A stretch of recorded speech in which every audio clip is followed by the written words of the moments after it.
problems and demons. But at 53 years old, it's tragic. Carrie Fisher only being 60, we're reminded of our own mortality. She will really, truly be missed, but thankfully, what she contributed to the Star Wars legacy will be there forever for so many of us to enjoy. So it's no surprise, again, that a person who's had such a huge impact on the lives of so many millions of people, that those people would feel such a loss in the wake of their untimely passing. Now, I'm going to jump ahead in the podcast just a bit, because I talked about George Lucas and what Lucas did as it relates to the original trilogy, bringing about themes that many of us as kids may not have been exposed to, or certainly wouldn't have gravitated towards. It's not like we didn't read books like Beowulf and King Arthur's Legend, or were forced as kids and then ended up loving it to watch Monty Python because my father was into it, and thank the good Lord that he did that, because that's amazing. But it is to say that it was almost... George Lucas almost tricked us. In the middle of this amazing, fantastic galaxy far, far away, George Lucas ended up injecting all of these mythical themes that we didn't even know we were getting. And therein lies, again, why I still love the prequel trilogy. Rian Johnson is directing Episode 8. He tweeted out this. Somebody was harping on Twitter about the prequels again. And Rian Johnson, the director of Star Wars Episode 8, arguably, as I've said, the biggest gamble that Disney is taking. If it's not Rogue One, man, it's Episode 8.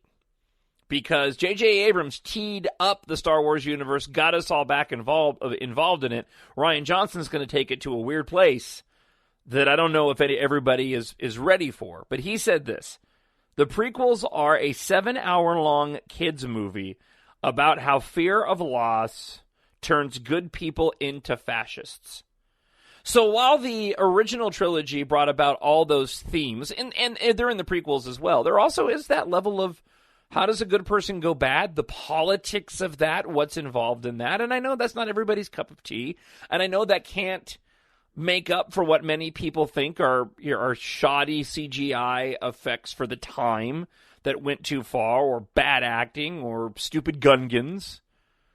But I agree with Rian Johnson. There's something else in those prequel trilogy that many of us ended up gravitating towards and learned about, and I'm sure many generations ended up learning about, that they may not have been involved in, as it relates to the taxation of trade routes and politics and senates, right? I mean, kids are going to be way more interested in seeing that in the Star Wars film than they are reading about it or learning about it in school. There's no doubt about that, whatsoever. So you could like the prequels, you could not like the prequels, but be that as it may, Rian Johnson's right. 7-hour kids movie about how the fear of loss can turn good people into fascists. All right, let's move ahead in the podcast. I do want to talk a little bit about Rogue One, and then we will get to the conversation that I had with the producer of the Justice and Drew show, Sam, having now seen Rogue One and all of the original trilogy movies. She has not seen the prequels yet and has not seen The Force Awakens. That may actually take place today when I'm recording this podcast. I do want to get back to Rogue One, though, and Rogue One continues to do really well in the box office. Obviously, the gamble paid off for Disney. And this is really a movie, and I think I said this last week, but this is really a movie that it keeps drawing me back in different ways than the saga films do. And going back to my initial review of the film, it's tough to watch a Star Wars movie without watching a Star Wars movie. Does that make sense? It's tough to not judge it by the standards of Star Wars films. That being said, I find myself being drawn to the film and the pacing of it in a way that is different than watching the regular saga movies. There are parts of it that are slower, but sitting down over the weekend, let me give you an example. Sitting down over the weekend, they dropped the trailer for Alien Covenant, which looks horrifying and awesome. They dropped the trailer for Alien Covenant, and it got me in the mood for some Alien movies. And so I watched Prometheus because I really like that movie. And it was one of those moments where I really just sat down and got into the film, and probably one of the viewings, and I've seen that movie, over a dozen times now, easy. But it was one of the viewings of Prometheus that I really, really, really enjoyed. I just sat down and watched it and just really got into it.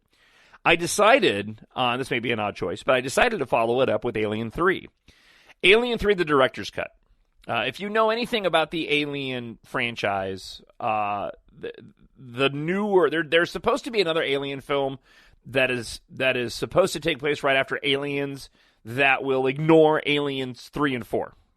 Alien 3 and Alien Resurrection. Because those are arguably the least popular next to the Alien versus Predator films. The director's cut of Alien 3 is fantastic. The effects work is awful. I need to put that up front. The half of the Alien shots are just atrocious. They weren't there on CG yet. The compositing was bad. It does take you out of the film. When you look at the level of quality of the Blu-ray, it makes it even worse. Like if you were watching it on the big screen, and the fact that a lot of these shots were put back in because the director's cut and never really cleaned up. That being said, it is a vastly different and really, really good movie. It's slow, a lot like the original Alien is slow. But David Fincher's style is one where I can just watch his style. Social Network is similar. I love Social Network, the story of Facebook, essentially. But again, not an action film. It's a drama. But to me, it's one of those infinitely watchable movies. Zero Dark 30. Same thing. Rogue One draws me in and wants me to and has me gravitating towards it to watch it again, much in the same way that those movies do. Not in the same way that a Star Wars movie does. It has me drawn into the way that it's shot, how it's laid out, and a different viewing experience of Star Wars than what we're used to seeing. I know that's the point, and you'll hear Sam sort of allude to this as well in the conversation that I have with her. But I guess it took me I've seen it 4 times now. I guess it took me a couple of viewings to kind of realize that, because I was still having the Star Wars filter on my head going, well, other Star Wars movies are paced better. The Force Awakens is, J.J. Abrams does this, and I've mentioned this countless times, but J.J. Abrams just makes movies that are just infinitely watchable. There's no scene, in a lot of his films, there's no scene that doesn't have value to it. Like, it's tough for me to walk out of the room when The Force Awakens is on, because every scene is a scene that I want to see. There's nothing that I want that I feel is worth missing in the movie. I want to see all of it. I wouldn't say the same thing about Rogue One. It's getting closer, but it's just a different type of film. And it not really all that unlike, say, the Clone Wars and Rebels, the cartoons, and how they kind of prepped us for a different style of Star Wars storytelling. But I also think it's a bit unfair to use those as examples because they are such different forms of entertainment. The Clone Wars cartoons, the Rebels cartoons, they are cartoons. They're not movies. And so it's tough to judge them on the same scale. But for many of us that have followed those, I mean, certainly we've already been prepped to see stories being played out that aren't necessarily following the same type of motifs as the saga films do. And I think for a lot of us, it made Rogue One that much more enjoyable. I will say this too, man. Rogue One gets better and better upon every viewing in my book. It reminds me a lot of a really good song. And sometimes most of the time, my favorite songs ever are not songs that grabbed me right away. Movies are a little bit different because certainly you can have movies that grab you right away, that you love right away, that you always love. A lot of times when you get popular music and a song that's really catchy and you hear it right away, you burn out on it. So the way that we consume it's a little bit different, but like a really good song that may not hit you exactly in all the right feels the first time around, but grows on you over time. That's what Rogue One is doing for me. The more I see it, the more I love it. Still not up there with The Force Awakens yet. Still not quite ready to rank it yet. And I may not even put it up against, when all is said and done, I may not even go and put it up against any of the original Saga films. I was listening to another podcast over the course. I'm on Christmas vacation right now. And I was listening to another podcast over the course of vacation. And I heard somebody make a comment that it was perhaps unfair to judge Rogue One against the other Saga films just because they're so different. And I'm starting to lean closer and closer towards that. One other quick thing, and then I'll share with you the conversation that I had with Sam.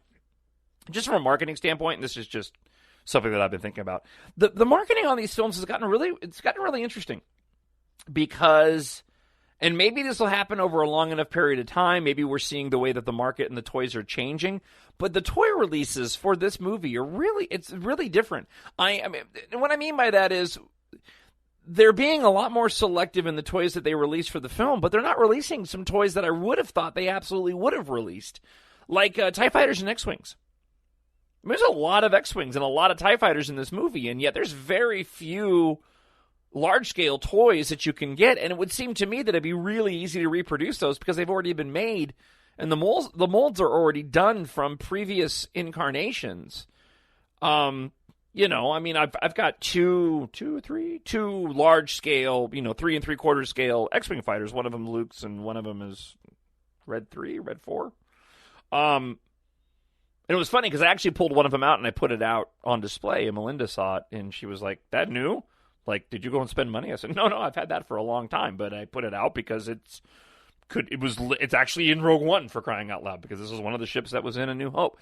It's surprising to me some of what they're marketing, and I would think that there would be a market out there for new X-Wings and TIE Fighters and things of that nature, but it might be because of the secrecy of the film. It might be because of the reshoots. I'm looking at I've got a Hot Wheels X-Wing fighter, one of the tiny die-cast ones. And if you've seen it, it's really cool. It's it was called, and it had Rogue One on the packaging. It was called the Partisan X-Wing fighter. And there's two different places where you see it in the film, just briefly. One, when Chirrut takes out the stormtroopers, and then Baze pops in and guns down the next garrison that pops up. Right behind Baze, there's a crashed X-Wing in the dirt. That's painted like the one that I have. And then you see just the nose of one at Saw Gerrera's compound. And apparently, if you look in the art book, there were several pieces of art showing that Saw Gerrera's terrorists, doing that thing with my fingers, had a fleet of X-Wing fighters painted in this black and white paint scheme. Really cool looking. And that even when the Death Star fired upon the planet, they all took off and left, and the shots aren't in the movie, but they ended up making the toy because a lot of times they have to give the artwork and potential of what can be in the film, and stuff gets cut. But it's an amazing-looking X-Wing, and I wish they'd make a really big version of it. I know there's been quite a few complaints among the fans and collectors of the way that the toys are being made. I will say this much. As it relates to the Rogue One toys, they were very limited in terms of the 3 3/4 action figures, and we didn't get the Constable Zuvio for Rogue One. And for those that aren't familiar, Constable Zuvio was a character, really cool-looking character, that was released in the first wave of the Star Wars toys that came out on Force Friday before any of us knew who a lot of these characters were. So many of us gobbled up Constable Zuvio. Well, he's not in the movie. He was cut out. You can see him in a quick scene as Finn and Rey are like running by the camera, but that's about it. But he ended up being, you can still find him on the shelf. When you go out and look at Rogue One toys, there are tons of Constable Zuvios that are still available. As a matter of fact, one of the other podcasts that I listened to, Force Cult, they actually did a whole campaign, Removio Zuvio, where they asked listeners of the podcast to go and show them destroying their Constable Zuvios or buying Constable Zuvios to get them off the shelves because toys were not getting replenished with new stock, because the Constable Zuvios were still sitting up and taking up space on the shelf. All right, that's enough of toy talk. So, again, this is a conversation that I had with our producer, Sam, 21 years old, never had watched Star Wars, and there's some interesting Commentary on her part. She's obviously still digesting it, very unfamiliar with the universe, to the point where she doesn't even remember the names of some of the movies. But